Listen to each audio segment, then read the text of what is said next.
Hi, welcome to the Rivera Family Homeschooling Vlog. My name's Nicole. My husband and I have 3 boys, first grade, preschool, and a toddler.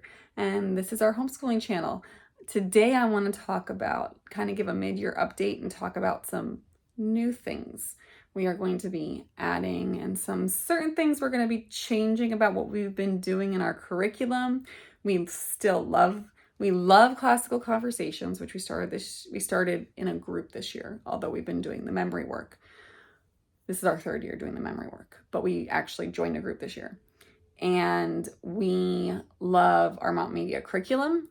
Love it so much that we're actually decided today, my husband and I, because my husband works from home, so he kind of overhears homeschooling, and he's like, why don't we switch our preschooler, just do the Mont Media stuff as far as like the phonics made plain with him, and we're just gonna, my preschooler's mindset and learning style is different than my first grader. My first grader is very visual, and you show him a word and he sees it 2 times and he knows the word. He just picks up on the phonics. I had a hard time with phonics, so it definitely did not inherit that from me. Our second born is so our firstborn struggles more with like the listening comprehension, but visual, he can learn anything he can see. Our second one, anything he can sing or hear or do, he can learn. And he learns just, I say, by osmosis, because if he's around and he's hearing us, he's learning. So he knows a lot of the phonograms already and everything just by hearing me. So the oldest learns to read by sight, and now we're teaching him phonics. The youngest, I try to do the same with him that I did with the oldest, and it's not that it's not working, it's a struggle, and he's definitely not enjoying it, so we need to switch something. And he really does, the second-born likes the phonics. I never liked phonics. He likes phonics, and he likes writing. The firstborn did not like writing until recently, and he was not into phonics. Just tell me the word, I'll know the word, and move on. So we're switching, and so they're both going to be doing Mont Media. Granted, the little one's in preschool, so we do like 5 minutes of school a day. We do some counting. He's been asking and begging to learn to write, so we've been working on that, and we're actually using Easy Peasy's they have a whole set of kindergarten handwriting printouts, and we've just been doing those with him, and he catches on to writing really fast. That was not the case for the firstborn. So you can see, like, homeschooling kids, you kind of have to see how they learn and then restructure. I don't even know what the third one's going to throw at me. I kind of think he's going to be more like the firstborn and the secondborn combined, but we'll see what happens. Thirdborns, from what I saw a comedian that says they just kind of like learn things on their own. So I'm really hoping that's the case. Our firstborn's been doing the Mont Media, and as of today, he just wants to take control of it. So I'm just going to assign him, this is your page, and he already knows what to do, because I'll show you the sheet we've been using.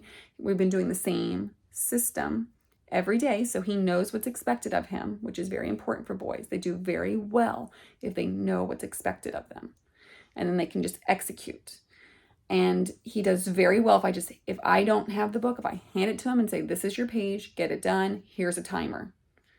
If you get it done, if you don't get enough time, there's going to be a consequence. But if you do, there'll be a reward. So he likes having his timer. He likes having control of the book, knowing what's expected of him and doing it. He likes to check his own work. So that's what we're doing with him.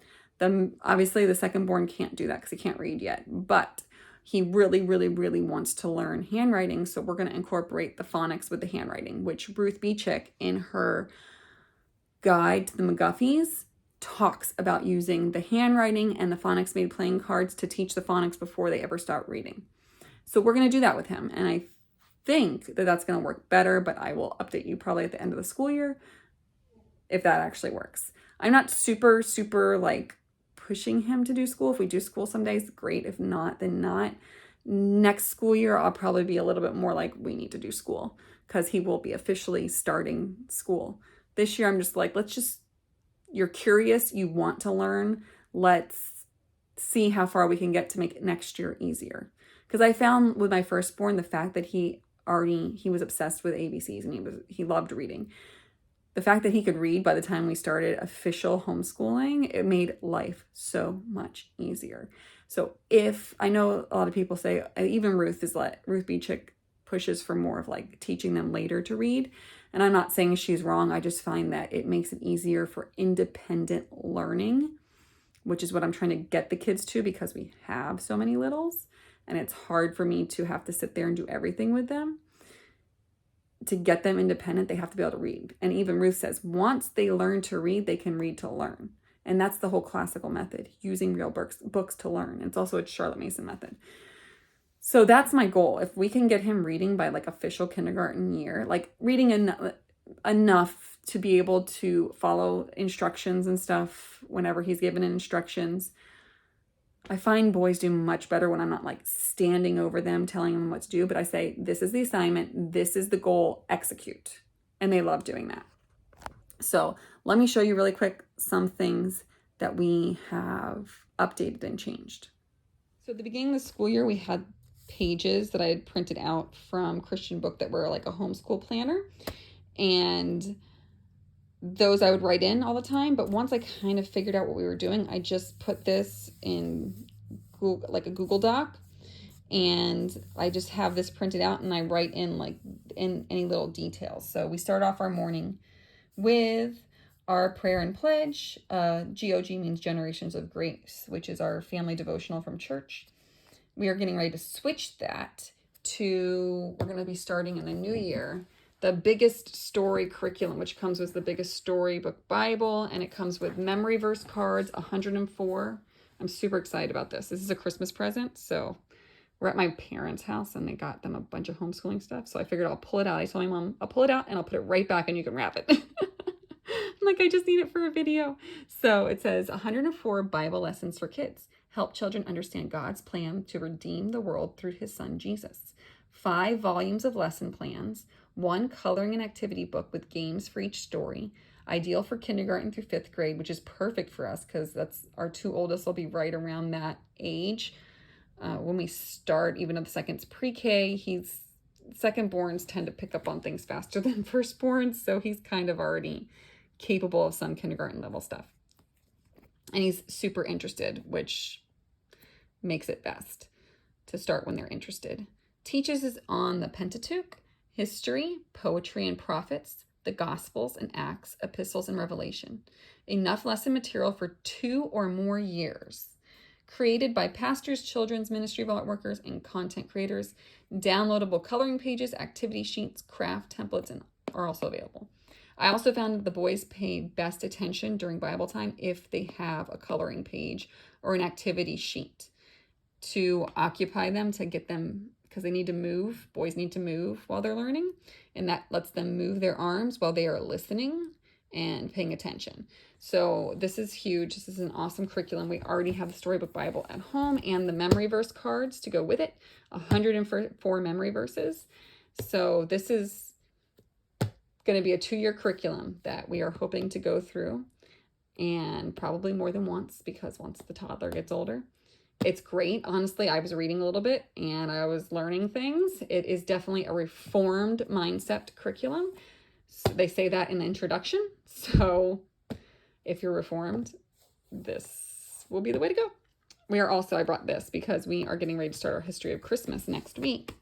Lesson plan, and this is going to be our unit study. And we are going to go through, I already kind of put together, we do like a month long, I make my own advent calendar, where we make our own advent calendar for the kids, and we're going to use this for our different activities. We're going to do we also add other activities, like we go to a live nativity, although that's one of the activities in here. We go see lights. We're going to do lots of baking. There's lots of recipes in here. One thing that I'm super excited we're going to do next week is we're going to have a shepherd's meal under the stars, as if we're the shepherds when the angels first appeared to them. And we're going to just go through, okay, what was the first Christmas like? How did we get from what the first Christmas was like to where we are today? We're going through the Reformation and what Christmas was like then. And at the end, I have a scheduled finishing like a few days before Christmas. We're going to discuss, okay, what do we want our family's Christmas to look like? What traditions do we want? What do we want to incorporate? And there's tons of ideas in here. And I actually got the idea for doing this book from Rachel Smith at Our Homeschool Plan, and I'll link the video above or down below. So yeah, here's the table of contents. So an ordinary Christ's birth, the early church, and it goes through all these, the Reformers and Puritans, Victorian, so Christmas in America, Christmas reinvented, Santa Claus, where that came from, St. Nicholas to Santa Claus, how he got there, how Christmas became commercialized, what Christmas is like today, and what's next for Christmas. So that's the point where we will discuss, okay, what do we want Christmas, with all this history, what do we want our Christmas to look like? And that's what I want to include the kiddos in these decisions of what our traditions are going to be. So that's what we're going to be doing. Let me flip over. I have my calendar here. We are taking off Thanksgiving week, and we're going to start on that Monday, and we're going to go through. And then we take a winter break because where we are, it's miserable in the summer. So we do school in the summer, and we take off about 5 or 6 weeks in the winter for our long break. So that's the plan for that. So back up here, so we do our prayer and pledge. For Bible memory work, we use the Truth and Grace books to do hymns, scripture memory, catechism, and Bible basics. And then we have our Spanish curriculum, which is the Cherrydale Press, which is its own curriculum, but it's also for sale on Simply Charlotte Mason. I find we bought the PDF and it was much less expensive from Cherrydale Press. And we have been loving that Spanish, and it has been working, and we are absorbing Spanish. It helps that my husband is a Spanish speaker, and so does his family, so we can actually practice and use it with them. So then we have our arithmetic, which we've been using Raise, and it's going very well. We are also, I've been printing off, and I have some here from Easy Peasy. Has all these, because we're working on addition and subtraction facts. So they have all of these. I'll have my son do like one column, and I'll time him and see how many he gets correct, and he likes to be able to check those things. They also have these, Easy Peasy has something called Summer Slide, and we did start these in the summer because my son did first grade with Good and the Beautiful, or level 1 with Good and the Beautiful last year. But I started him on first grade again this year with Mott Media just because we were switching curriculums and I didn't want any gaps. But they have Easy Peasy. If you ever need a substitute teacher for a day because you're not feeling good and you want your kids to still get a school day in, but you can't just do it that day, they have these summer slides that they're technically summer school work so the kids don't forget. But if you go onto their website and find the summer slide for the school year you're in, and you look through and you find, okay, here's one that we've already covered this information, so they can do it independently, but it'd be good for them to practice. They give them reading, they copy a sentence, so that's their handwriting, and that's, you could talk about the grammar with them. And then they do some language arts, and then they do a little bit of math in these 2 sections, and then they're done. So I'm combining some, I also printed off their math curriculum printables for level 1 or their first grade, and I'm incorporating those into Raise because Raise does not, it goes through addition, subtraction, and in there it includes some money work, but it doesn't do fractions yet. It doesn't do time and stuff. So Ruth tells you that going in. Like, we already added Roman numerals, so he knows Roman numerals to 100. Like, you have to add some things in. So I found that just doing the Easy Peasy printouts for that school year, for that subject, fills in those gaps of things that other kids might be learning, that like fractions and things. He already knows how to tell time all the way to the minute, but it'll give him some extra practice. It'll help him to remember. He did first grade math last year, so these are just going to be reminders for him as we try and focus on mastering these. Raise arithmetic, we also, since we're repeating first grade, we're kind of flying through it. So I'm going to have to start second grade math with him soon because he's getting bored and he's really done. He's mastered it at a first grade level. And Raise arithmetic goes into, so they start off first and second grade with addition and subtraction facts through like plus 10 or minus 10. And then they go on to multiplication of those lower numbers and division of those lower numbers in second grade. So he's going to be moving into multiplication division probably sometime in the new year. And then we'll break and he'll probably finish next school year, which is summer for us. We start our school year in the summer. So we're already like a little bit more than halfway through our school year because we will be done in April. We just plan school around our weather, and our weather is horrible in the summer. Okay, this is the worksheet we've been using. He has been dying to learn cursive, so we are going to be, when we pause this for our winter break, I printed out a bunch of cursive worksheets for him, and he's going to be working on cursive. Right now I'm writing his cursive in a marker, and he's tracing over it, just to satiate him because he's bugging me about it a lot. This is his copy work. Ruth B. Chick gives Bible verse copy work for them in her book, The 3 R's. So he's been doing this and he's memorized it. So each week or maybe 2 weeks, we take some time to work on a verse until he can do it from memory pretty much on here. And we just go slow through that. And it's helping him learn spelling and learning about semicolons and different things. We're still working on the handwriting, but we're getting there. He's 6, so I'm satisfied with his handwriting for now. So we've just moved to another McGuffey book, the Pictorial Primer. And so what I have him doing every day is he's going through the Benjamin Franklin method, where he reads the passage. This is the passage that he had to read in his McGuffey primer. And then he has to write it from memory the best he can. And I do let him go back and look and reread it, but then he has to close it. He can't copy it. And his spelling has gotten so good through going through the McGuffies that he doesn't really need help with the spelling. He just needs help remembering, because it's like 4 or 5 sentences. So he does need help remembering the sentences. But I am not dictating to him anymore. He is reading it to himself, and then he is trying his best to read it to do it from memory. And then if he needs to look, he can look and then close his book again. And then at the end, he checks to make sure he has all his punctuation marks correct and all his words spelled correct, and everything that is capitalized should be capitalized. He does that on his own. The arithmetic lessons he does orally with his abacus. I let him have the book. He reads the problem. He tells me the answer. It's basic, low. You don't really need an answer book for that yet. When he gets in multiplication, I might just give him the answer book. We'll see. We've been going through reading the Bible with Becca's primary Bible reader. Today we read the second part of Judges 16 about Samson and how after he is captured by the Philistines, he pushes the 2 pillars down and takes out all the Philistines. So we read that, and then we pick out words. He used to draw pictures, but I think because we've gotten so far into the school year, he's kind of getting tired of drawing the pictures. So we talk about the words, we talk about the story, we talk about the meanings, and I write them out. He knows how to look up words in the dictionary. I'll post that above, our Noah's Webster's 1828 dictionary. So he knows that he needs to look for the first 3 letters and to do that.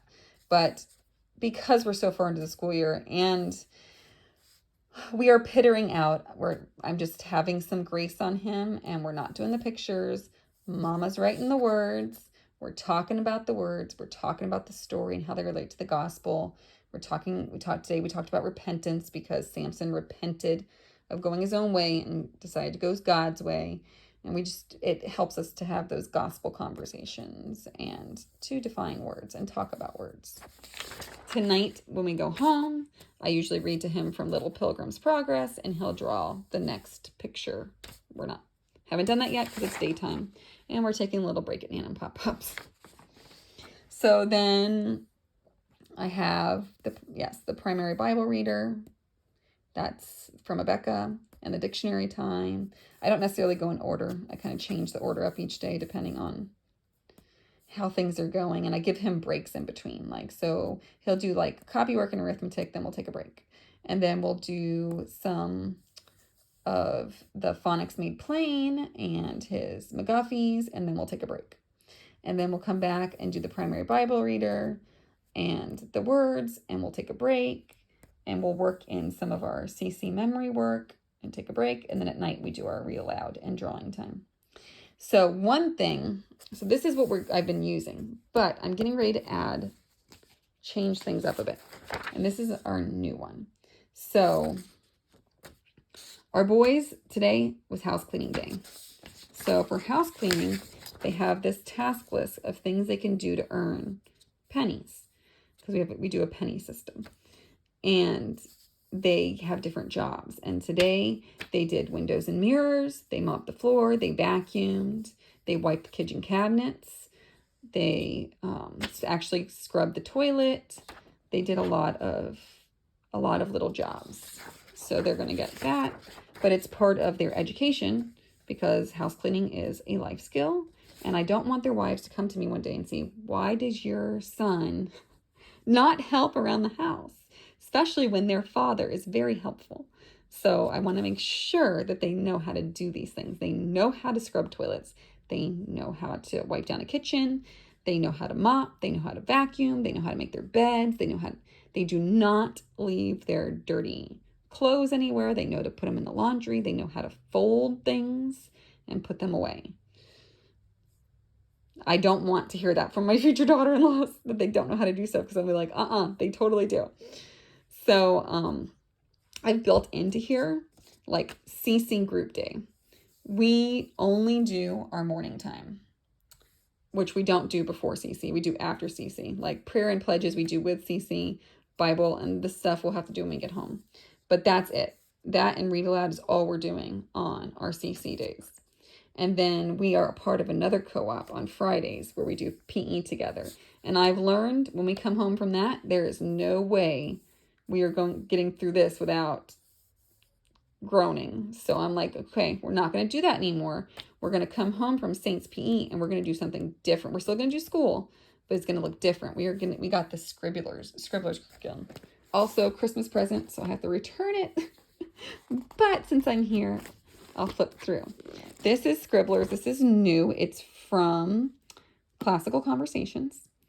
There is a mom that does an excellent flip through video of this. If I can find it, I'll either link it above or below in the description. But you do not have to be doing Classical Conversations to have this book. This book gives you recipes for all kinds of subjects.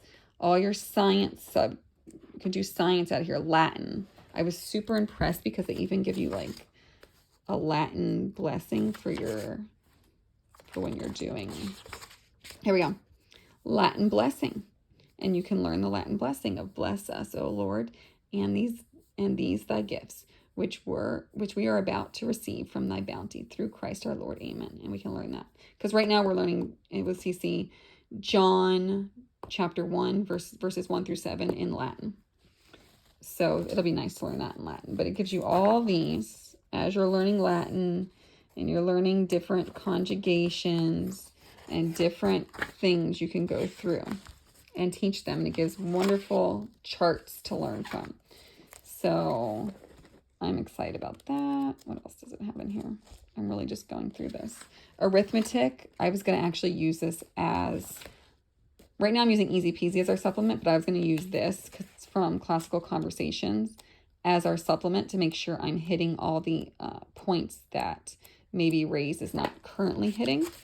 Like right now we are learning different measurements, teaspoons, tablespoons, ounces, those things. And my son is like, I want to learn more of those. So I'm like, perfect.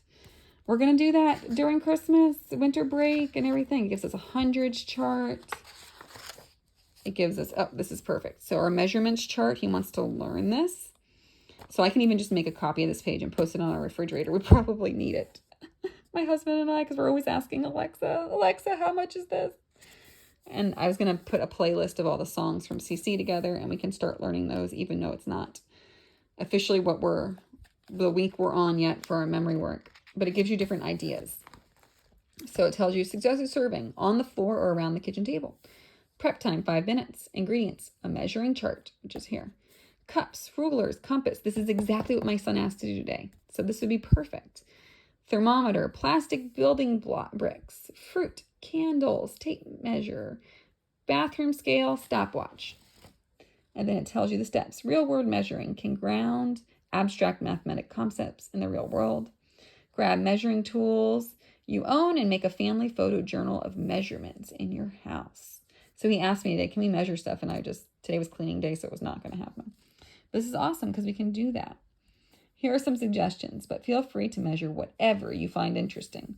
So they give you all these things that you can measure with different tools. And it gives you the tool. Stopwatch, measuring cups, ruler. So we can this could be like a multi-day activity where we okay, Friday for arithmetic, we're going around the house, we're going to grab our tools, and today our recipe for today is going to be arithmetic, and we're going to measure all these things and talk about it, and that's school for the day. It's going to be a math summit. Or we can measure a few things, and we can do another subject. Like we have literature. This is 4 kinds of writing chart. We haven't really gotten that far in our studies yet. But it has all kinds of stuff. Let's see. And it goes through. It seems like you can use this even into like their challenge years, which would be upper middle school, high school. Because it has all kinds of, this is definitely like, usually Scribblers and CC means like preschool, but this is definitely not preschool age stuff. This is elementary, middle, probably even high school. Some of these things, drama chart, how to act things out. You could probably use this through all 12 years of schooling, just as a reference and for activities. So, and then phonics, perfect, because we are going to start working on phonics with not the little, he's not the little one anymore. He's the second born of 3. So it gives you all kinds of phonics. Syllabication chart. It's probably going to go through sentence diagramming. Sentence mechanics chart. Let's see. Capitalized first letter. We've been working on that. The end marks. We've been working on that. Capitalize I. Okay, we've learned that. Proper nouns. We are working on that because we forget that a lot. Yes, this is awesome. All these charts. I feel like this is worth it just for the charts. It's $89. If you buy this with a friend, you can get it for half, or buy one, get one half off. So you could like figure out what that costs and divide the cost. Oh, here, phonogram chart. This one I might actually make and laminate for thing 2. That's what I call it, my second board. For thing 2, and then he can go through and maybe put like Cheerios on it once he gets it right. And we can learn these, and then he would hopefully be ready for his reading. But we can learn all those. That would be fun. And it can incorporate with our phonics made plain. We've done a bunch of these with thing 1 through phonics made plain, but phonics made plain has, I want to say, even more than these. I want to say they have even more than these. I could be wrong, but this would be an awesome start. How many are there? 1, 2, 3, 4, 5, 6, 7, 8, 9, 10. Oh, 10 by 1, 2, 3, 4, 5, 6, 7. So there's 70 here, 70 phonograms. I forget what phonics made plain has.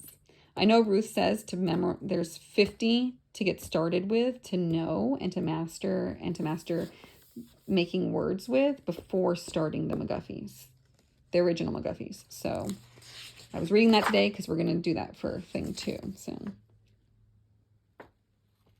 Talk about phonics here. Let's see. Is that the beginning? Poetry. The boys love poetry, and I would love to finally get my act together. Maybe once I don't have a toddler, and do poetry tea time with them because they really, or poetry hot chocolate time with them because I don't like tea. Poetry snack time, let's call it, and do poems with them because they really love poems, and I have several books of poems that I've collected over the years. Oh, this is cool. A with an apple pie. B, bit it. C, cut it. Oh, thing 2 is going to love this because we need to really work on our ABCs. I taught him the sounds of the ABCs without teaching him the names. So this will help with the names. And this he would find very funny. We could do that. See, this I can already use. All different kinds of poetry.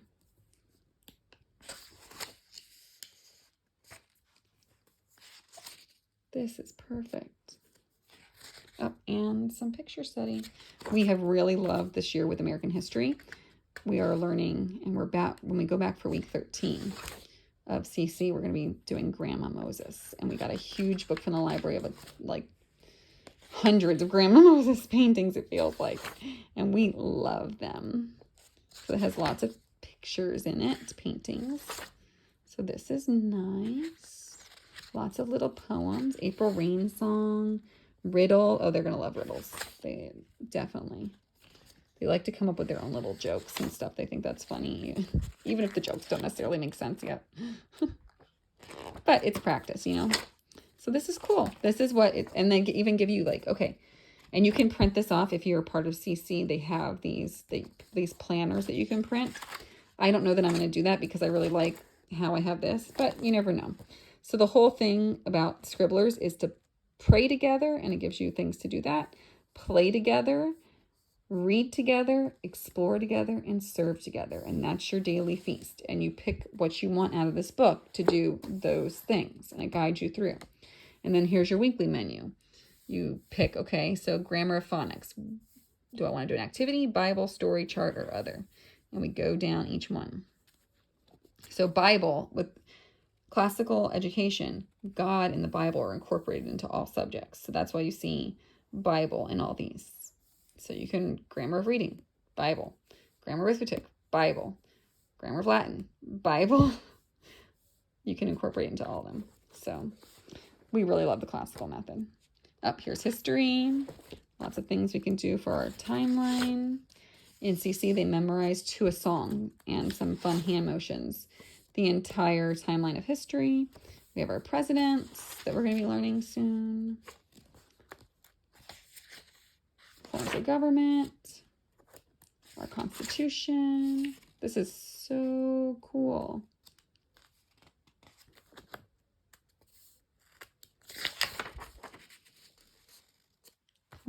Yeah, you can use this for I don't see why you couldn't use this through high school. Oh, maps. Up here's Bible, and there's Bible maps and different Bible activities. Days of creation. This will probably help us even with the biggest story curriculum. We can incorporate some of these things in there. So the goal of this was just this is supposed to help make school not only effective, but fun. We are praying together, studying God's word together. We are playing together. We're exploring. And what was the other thing? And serving together. So that is awesome. So this we're going to try and do on Fridays and maybe even pull in throughout the week. It just looks so much fun. Who knows if this doesn't take over our curriculum and we just fit the Mott Media into this. We'll see. We'll see what happens. And we have something called Adventure Club. That's the Wednesday curriculum from Grace to You. It's kind of like Awana, but from John MacArthur's church. So it has a lot of theology incorporated into it, not just the memory verses. And let me see what else. So that's the big change. The big change is just we're paring things down. And we are going to be adding Scribblers. We are going to be moving the preschooler to Mott Media curriculum as well. So he'll be doing it, not getting rid of Mott Media. It's been too effective and fruitful to get rid of. This is actually from CC. They have, if you're part of CC, they have a bunch of worksheets you can print off. If you need them, I thought that my son would have fun doing this, cutting and pasting. And then these are the handwriting sheets from Easy Peasy All-in-One Homeschool. And Thing 2 has been liking these. So just printing them off and having him go through there while we do his phonics. So that's our mid-year update. No huge changes. We're not getting rid of our curriculum. We're not throwing it out the window. It's been working really well. We really like Mott Media. It is classical. It pairs well with what we're doing. We decided to add in Scribblers, which I have actually been thinking about and praying about since probably May of last year. Probably, right around there. I hadn't done it because I don't like to jump the gun and just order curriculum. Because then I know I ended up regretting it. So I don't do that. And nor do I have the budget to do that. And we're going to be adding in the Bible curriculum. We love our family devotional for Generations of Grace, but I really wanted something geared specifically for the littles and something with more pictures. And we're probably still going to do our family devotional. We'll just do that at night with my husband, and he can lead it. And in the daytime during our Bible subject, we will do the Biggest Story curriculum. I'm really excited. I'm excited to learn from it because just reading the introduction, I already learned things. So as part of Classical Conversations, the parent is the lead learner. So we learn, they're learning, we're learning together. So I'm really excited about that. I hope this was helpful. If you have any questions or suggestions or tips, please post it below. Please like and subscribe.